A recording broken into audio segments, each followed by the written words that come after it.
नित्यानंदम नित्यानंदम।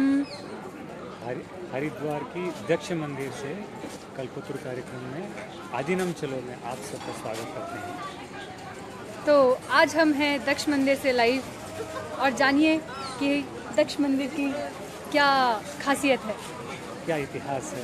क्या इतिहास है। अब दक्ष मंदिर जो है ये हमको पता है कि कम से कम 9 साल पहले जब स्वामी जी यहाँ हरिद्वार भ्रमण में, हिमालय भ्रमण में आए थे, तो हरिद्वार में हमें यहाँ दक्षेश्वर महादेव के दर्शन कराए थे और दक्षेश्वर महादेव की कथा सुनाए थे। तो मैं आपसे उस कथा को बांटना चाहूँगा कि जो दक्षेश्वर मंदिर है ये बहुत अति प्राचीन, अति पुरातन, जिस समय ये माता सती देव की कथा है। जब दक्षेश्वर जो है, दक्ष प्रजापति जो है पूरे विश्व के संचालक माने जाते थे और वो भगवान जो है विष्णु के पूजक थे। भगवान शिव जी को नहीं मानते थे अपने अंतरात्मा से, और ये उनके अंदर एक बड़ा अहंकार था, अपनी शक्तियों का प्रदर्शन और शक्तियों से पूरे विश्व को संचालन करना। इस समय में जब अपनी ही उनकी जो कन्या पुत्री माता सती, जब भगवान शिव जी के प्रेम में उनसे उनकी शादी हुई, तो उसके बाद उन्होंने अपना ही पुत्री का परित्याग कर दिया और अपने दामाद को कभी अपना नहीं माना।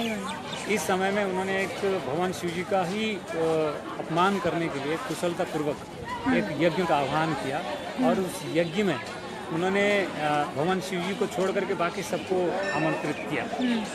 इस घटना से माता सती बहुत दुखी हुई और वो सोची कि मैं अपने उस पिता के यज्ञ में ज़रूर शामिल होकर के उनसे अनुरोध करूँगी कि भगवान शिव जी को वहाँ बुलाया जाए।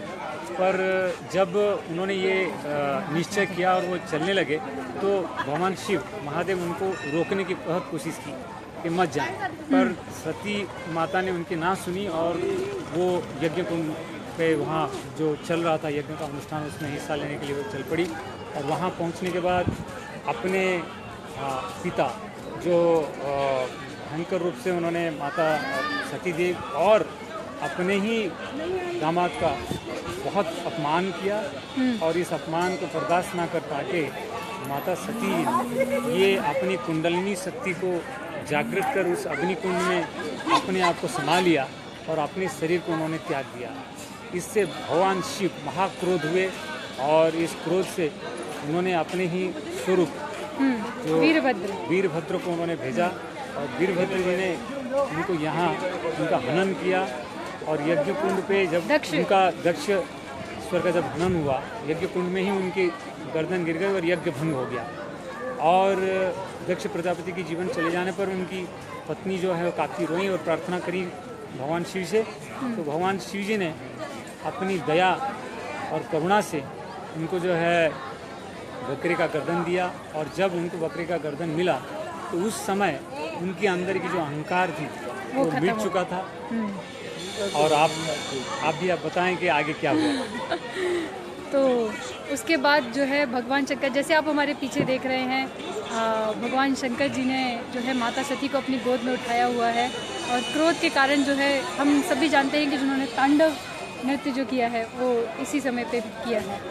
तो यही वो स्थल है जहाँ पे कि ये घटना हुई और कैसे दक्ष प्रजापति का जो है अहंकार भंग हुआ।